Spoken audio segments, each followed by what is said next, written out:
So we are going to try, and I went back and I've listened to that first conversation at least 10 times at this point, maybe more. And we're going to try and steer clear of some of those topics we talked about. We talked about Kurt Vonnegut. We talked about the Indiana Writers Center. We talked about your writing journey, looking for Jack Kerouac, all kinds of great stuff. Go back, esteemed audience. If you haven't listened to that episode, make sure you listen to episode 2 of the Middle Grade Ninja podcast. You can listen to it immediately after, and that can just be your day. It is an exciting day of conversations with Barbara Shoup. Or you can go back and listen to that one, then come back and listen to this. But we're going to strive to cover new ground today because we're talking about Commotion in Your Heart, Notes on Writing and Life by Barbara Shoup, a fantabulous new book on notes on writing and life that every writer should get a copy, particularly the ebook. The ebook is extremely well formatted. I cannot sing the praises enough of how finely formatted that ebook is. By a genius who just happens to be Rob Kent. Oh, is that right? I had no idea. That explains why I liked it so much. So that's my ham-handed way of full disclosure. I've got a little bit of skin in the game. I'm 100% on board with A Commotion in Your Heart. I would personally put this in the hands of every writer if I could. So today we're going to chat about all things writing. I've got a whole bunch of passages that I have taken directly from the book. And this is a nice thing about this show is I'll read a book, I'll get all excited about it, and then I can literally call up the author and have a conversation about the book that I just enjoyed so much. So for the uninitiated, for those who haven't listened to the first episode but are about to go back and listen to episode 2, remind esteemed audience who you are and a little bit of your background as a writer. Sure. I'm Barbara Shoup. I have written or published 8 novels. 5 of them are for young adults, and 5 of them are just for anybody of any age, but primarily adults, I suppose. I've also published some short stories and essays, and another book about the creative process, which is called Novel Ideas, a book that I'm really fond of. It has about 22 maybe interviews with working novelists, many of whom you would have heard of, and they talk about how they work. I'm fascinated by creative process, and that was what I wanted to do with that book. So all kinds of writers love that book, no matter where they are in terms of, their own careers, because what it really does is it reminds us all about the fact that it's hard, and it's supposed to be hard, and it's hard for the very best writers that we know. So I sort of love that book. In any case, I taught creative writing to high school students for a long time, 25 or 30 years.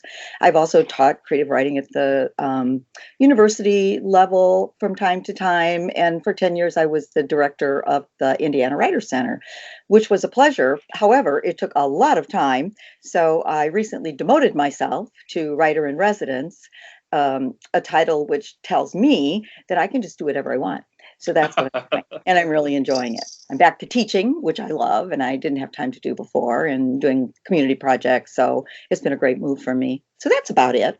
And you're teaching in Italy every year as well, right? I do. Thank you for reminding me. I teach at this amazing program called Art Workshop International, and it is you could go for a month or you could go for 2 weeks. I go for 2 weeks. It's for, I work with people who want to work on young adult novels there. Also people who want to work on other kinds of things, memoirs, regular novels. It's really fun. It's a small, very friendly program in the most beautiful town, one of the most beautiful towns in Italy, Assisi. And we gather, it's a small family-run hotel, and the views, oh my gosh, it's just, I never want to come home. It's so wonderful. So you can find information about that at my website, which is www.barbarashoup.com. And I'm curious, are you are the submissions coming in English, or are you also doing Italian? No, my Italian is limited to my favorite word, which is francobollo, which is postage stamp, which you don't have a lot of use for.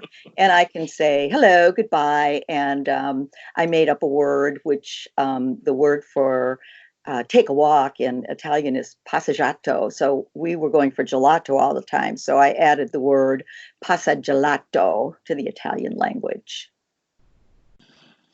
That is what a broad career in writing and in teaching writing. What an absolute wealth of knowledge that we have at our disposal today. This is going to be a tremendous episode. I'm going to do my best to stay out of your way and just let you talk because I know you have a lot to share. Oh, I can always talk.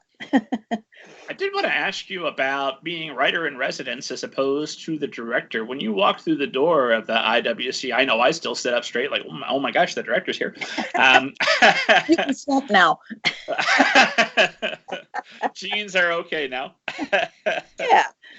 What is in practical terms, what is the difference of that experience now? The difference is that I'm no longer responsible for, budget and fundraising and those kinds of things that frankly I'm not particularly good at. I don't like it. My mind doesn't work that way.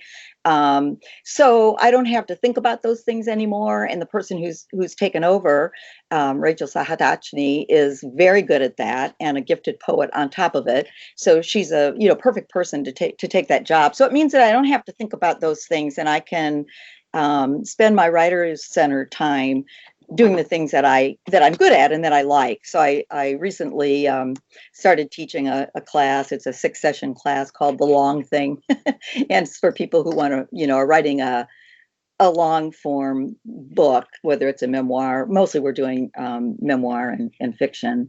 A friend of mine who was working on a novel but was afraid to say it was a novel because it was her first one. So we always had to ask her, how's the long thing coming? So that's why I called it The Long Thing.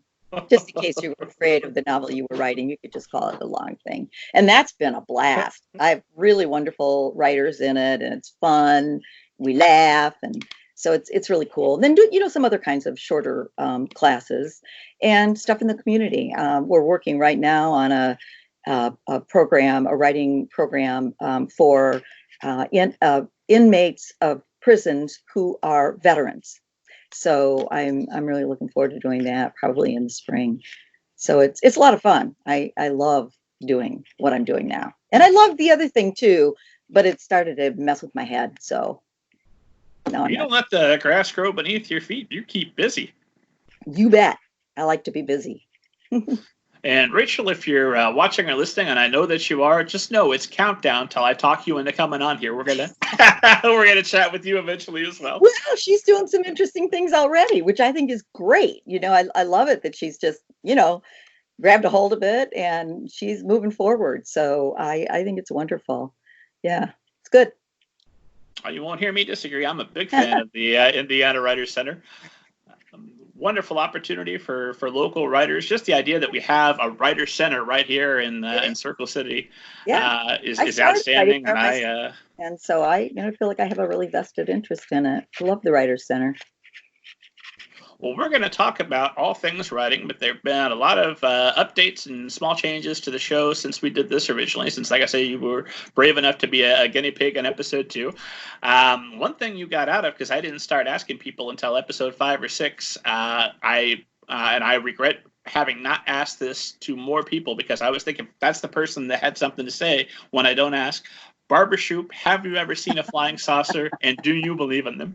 Well, I, to my knowledge, I have not seen one, but how would we really know for sure? And I don't disbelieve in them. I mean, I think that we know less. How do I want to say this? There's more that we don't know than what we know. So just because we haven't seen one doesn't mean that it doesn't exist. So, hey, maybe I could believe it under certain circumstances. That's my slight side hustle is spreading awareness. Get involved, esteemed audience. Your UFO disclosure begins with a number of people. To start a grassroots, so many causes I could champion. Nope, flying saucers. That's good. That's somebody's what I'm got to do on. it. Good that